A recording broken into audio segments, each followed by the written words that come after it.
Alright, in this video, I'm going to be sharing my ODI sliders because I have played one good match and the AI seems to be working pretty well in this slider setting. So that is the reason I'll be explaining each and every slider, why the values are everything.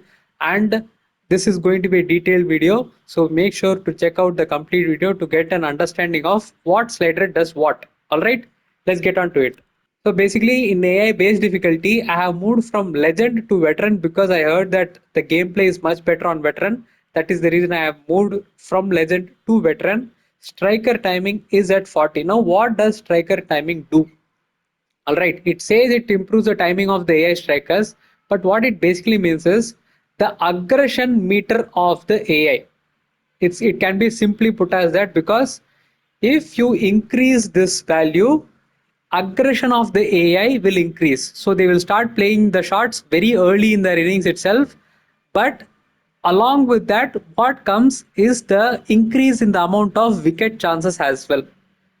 So if you are using this kind of value, you have to understand that wickets will also go very quickly depending on what wicket chance value you have. So if you are increasing the striker timing and you want the aggressive AI to be there in the middle, try to increase the striker timing but reduce the wicket chance.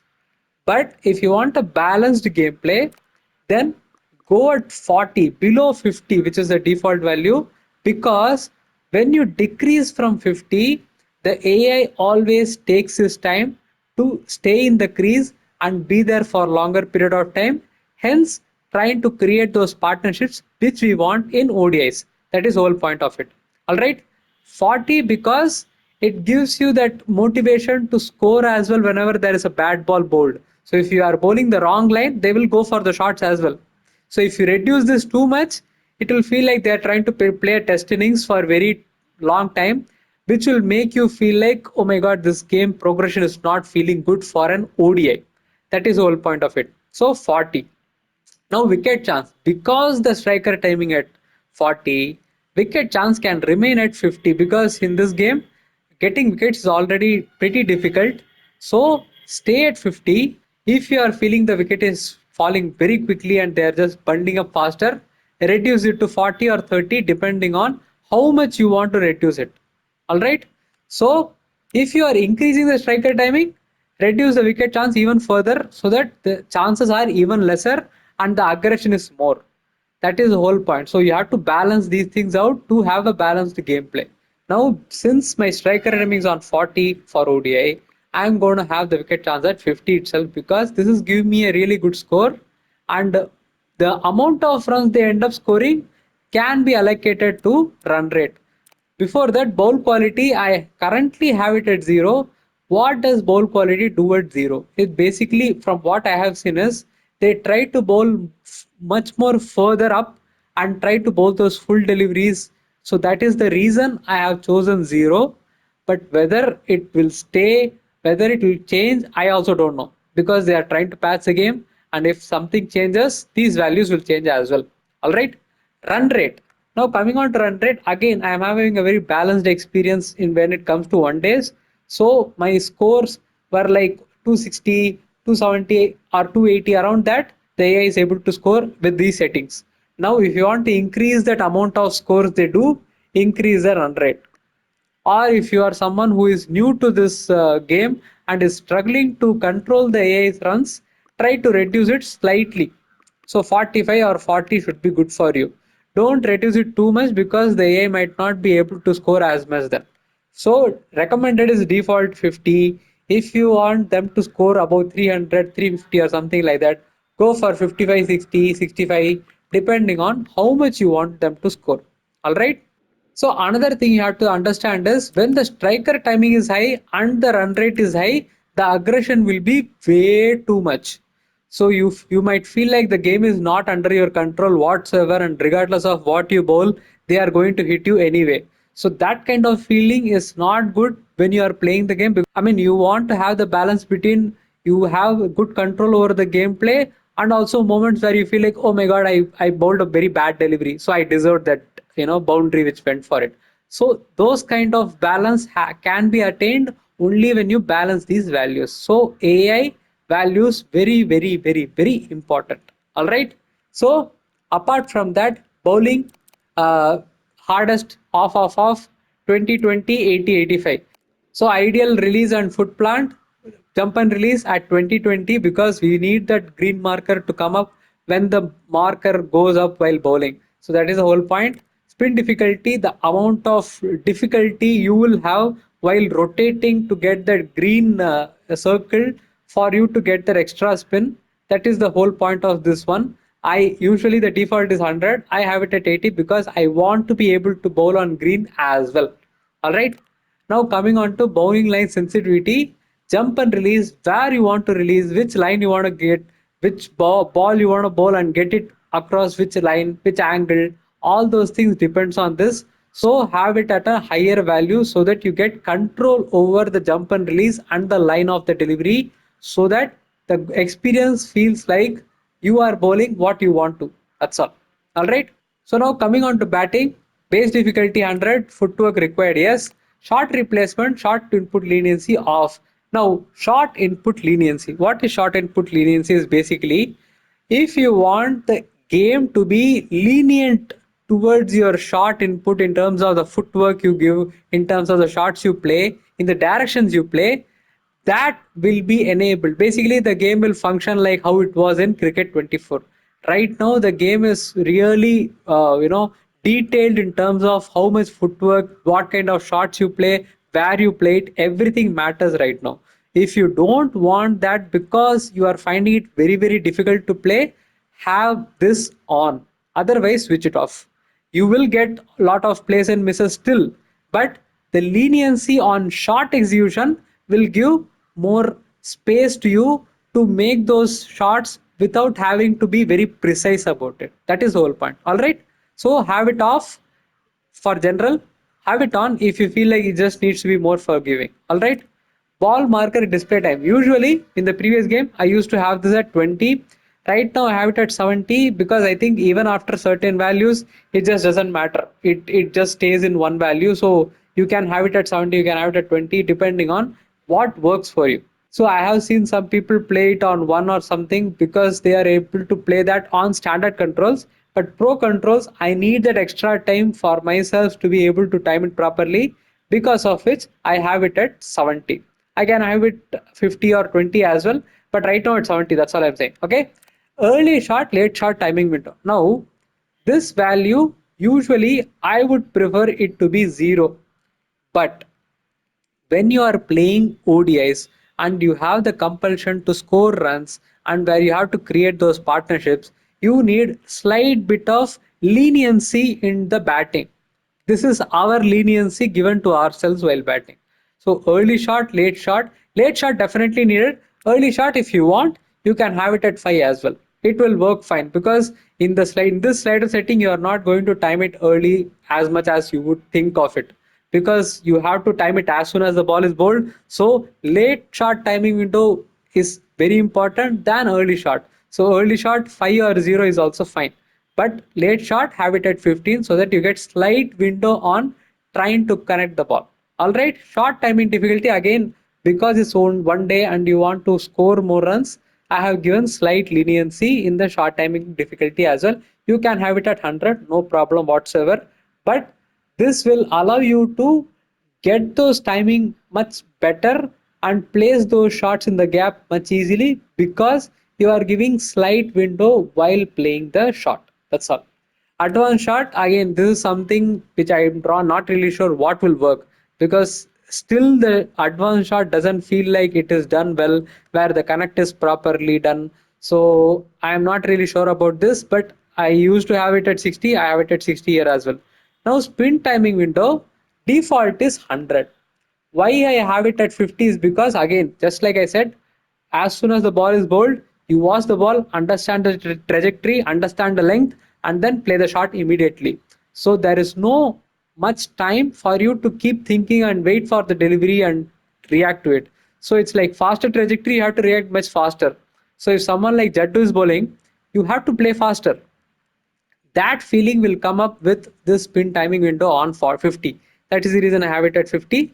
Pace timing window, as soon as the ball is bowled, you see the length, you react to it. That is how this batting feels, and it is difficult. All right, this is for only people who are skilled at the game and can play the game at highest difficulty. Now if you are not that kind of a person, or if you need more timing window to play, have this starting at 40. All right, this is like you are entering the challenging zone.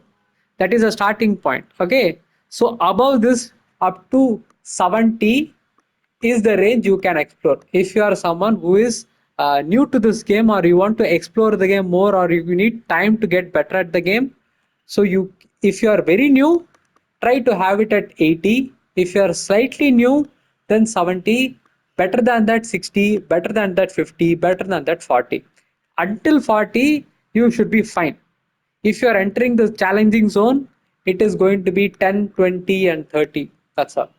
But if you really want the ultimate challenge where you see the ball, hit the ball immediately because you have to react fast, pace timing window at 0. All right. Striker skill bonus, because you need slightly extra bonus for the, the bonus skill awarded to you, that is given through this, and that value is on 10 for shorter format 1 day. Now foot placement difficulty, another very very very very very very very very very important slider setting, because if this slider setting is at a very high value, you are going to miss all the deliveries possible, because this slider is very very influential in the gameplay. Now for ODIs, 70 is a good spot to be in, because you will be able to play the shots, you will also miss the shots, you will also be able to play across all the parts of the ground. That is the whole reason I have it at 70. How much can you increase it? 70 to 80 max.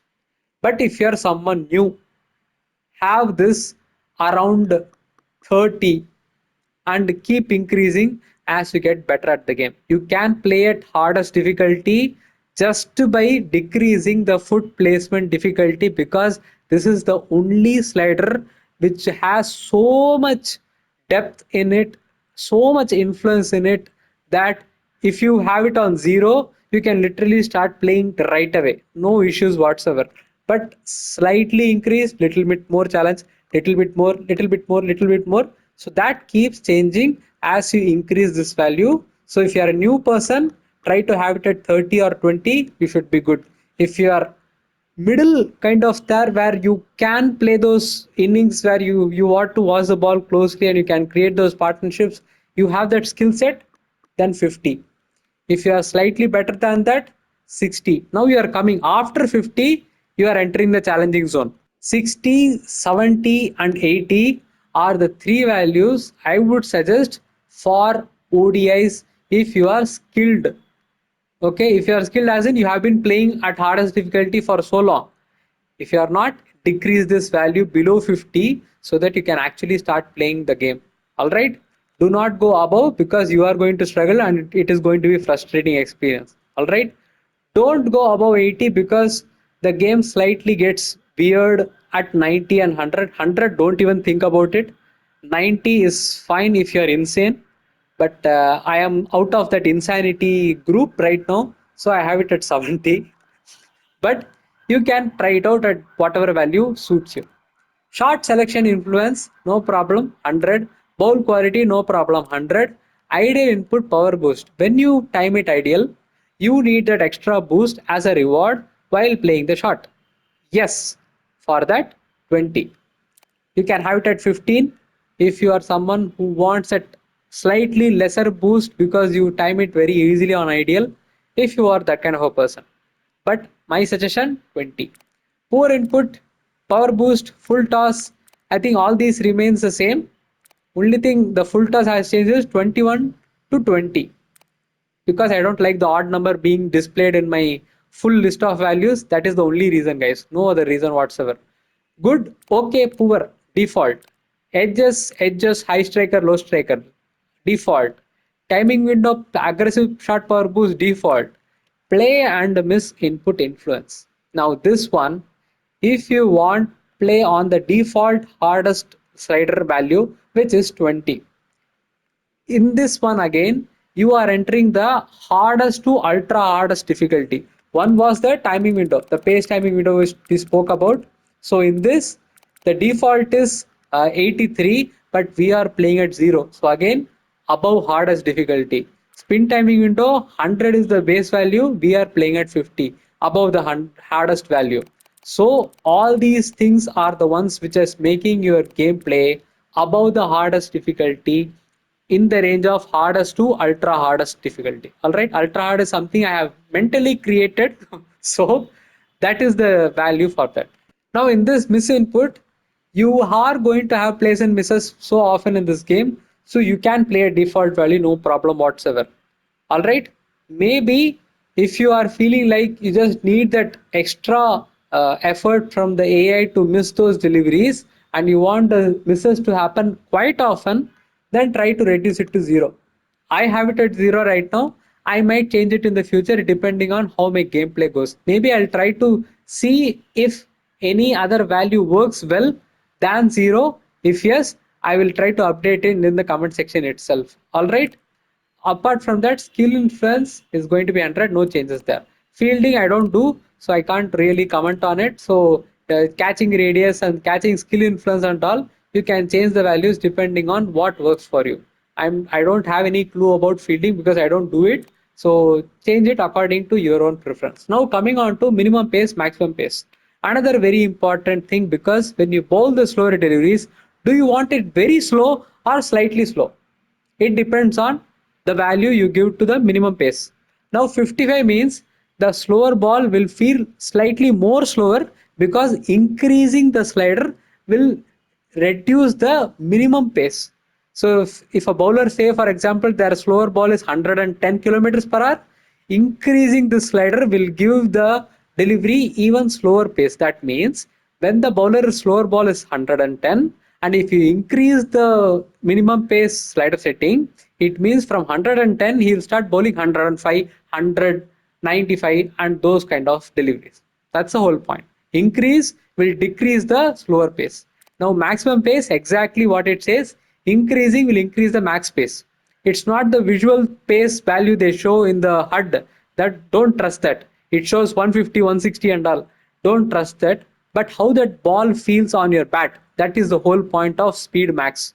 Now the value we have is for the pace timing window at 0.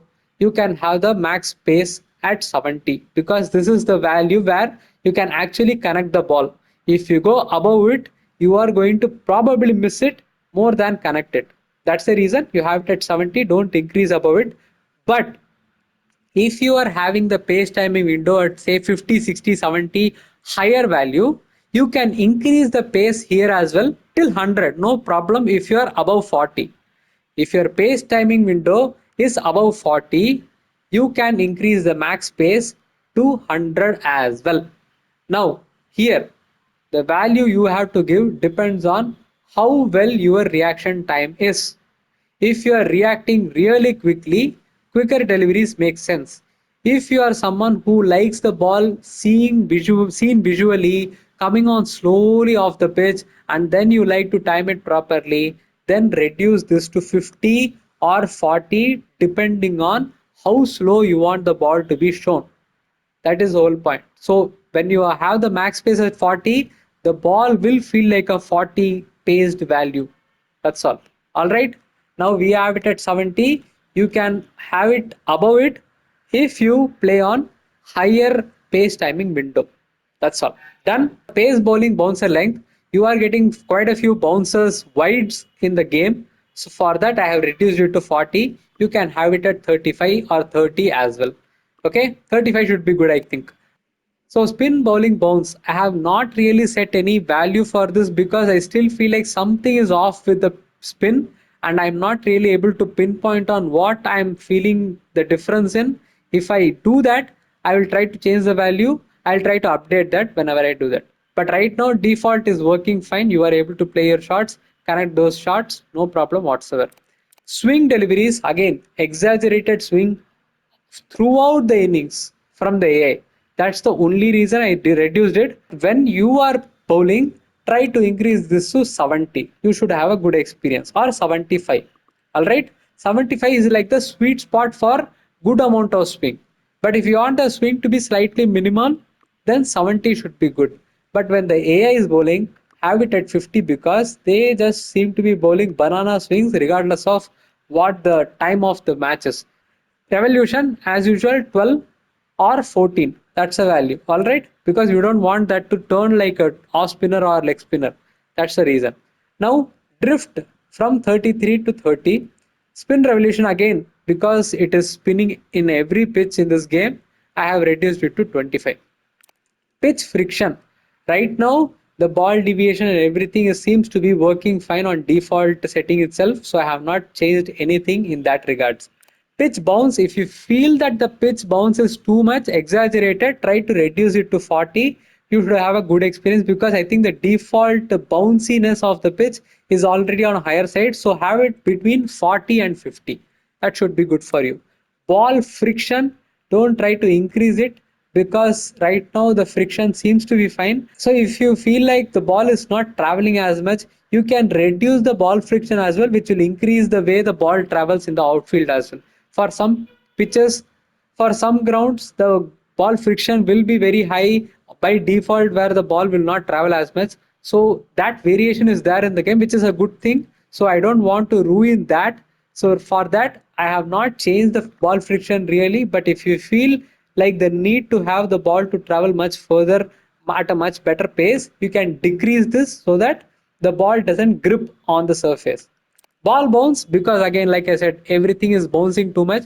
And also, I don't know why they keep the value at 50 by default, because when you play a defensive shot, when you play any shot in this game, the ball bounce feels like a Costco ball or a radium ball, if you guys remember that. It's so ridiculously high bounce. Why do they think that that is realistic? Have it at 35, guys. Do no questions asked. Just keep it at 35 or 40. You should have the ball bounce much realistic, and the ball travel will also look very realistic when you have the value slightly lesser than the base value, which is 50. So 35 or 40. Short force. Now again, another department which you can increase depending on how much the ball has to travel.